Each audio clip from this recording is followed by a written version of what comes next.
تبارك الذي بيده الملك وهو على كل شيء قدير الذي خلق الموت والحياة ليبلوكم أيكم أحسن عملا وهو العزيز الغفور الذي خلق 7 سماوات طباقا ما ترى في خلق الرحمن من تفاوت فارجع البصر هل ترى من فطور ثم ارجع البصر كرتين ينقلب إليك البصر خاسئا وهو حسير ولقد زينا السماء الدنيا بمصابيح وجعلناها رجوما للشياطين وأعتدنا لهم عذاب السعير وللذين كفروا بربهم عذاب جهنم وبئس المصير إذا ألقوا فيها سمعوا لها شهيقا وهي تفور تكاد تميز من الغيظ كلما ألقي فيها فوج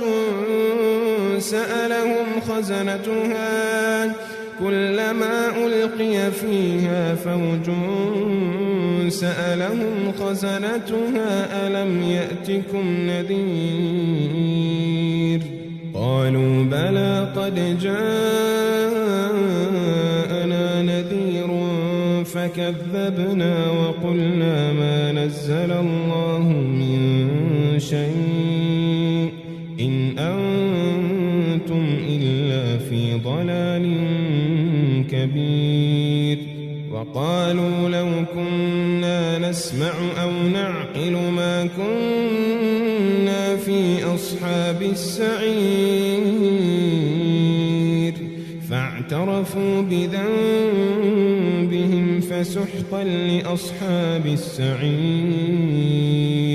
إن الذين يخشون ربهم بالغيب لهم مغفرة وأجر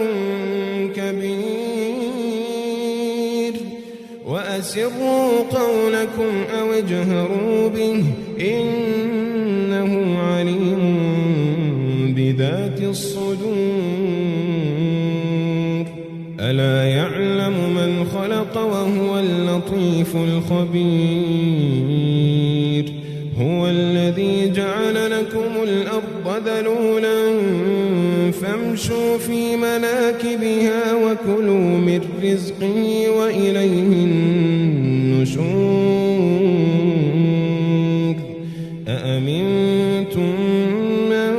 في السماء أن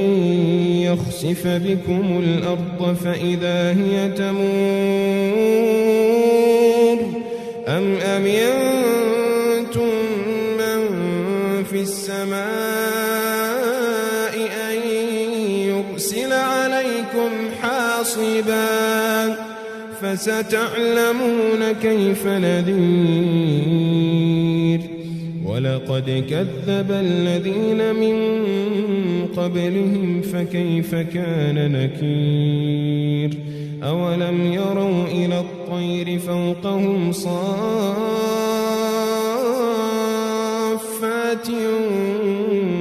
ويقبضن ما يمسكهن إلا الرحمن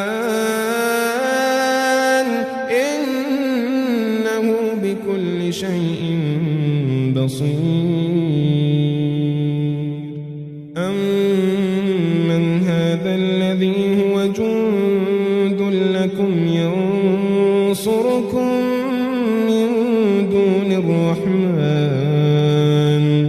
إن الكافرون إلا في غرور أمن هذا الذي يرزقكم إن أمسك رزقه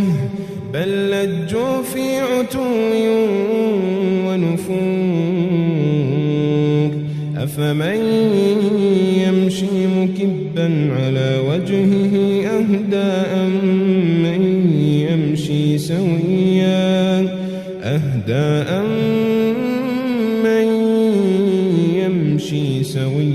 على صراط مستقيم قل هو الذي أنشأكم وجعل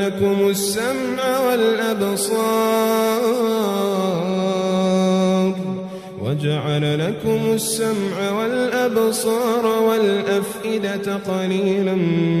ما تشكرون قل هو الذي ذرأكم في الأرض وإليه تحشرون ويقولون متى هذا الوعد إن كنتم صادقين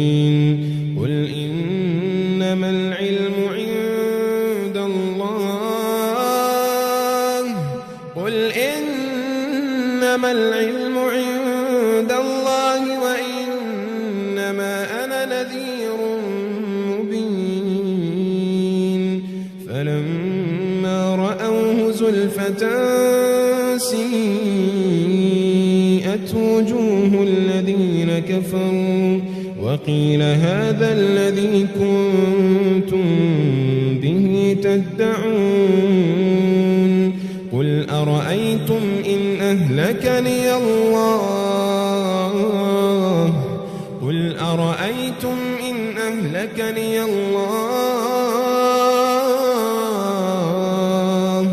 قل أرأيتم إن أهلكني الله ومن معي أو رحمنا فمن يجير الكافرين من عذاب أليم قل هو الرحمن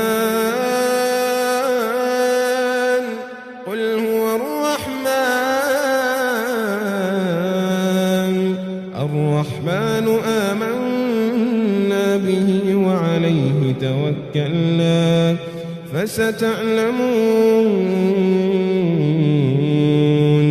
فستعلمون من هو في ضلال مبين قل أرأيتم إن أصبح ماؤكم غورا فمن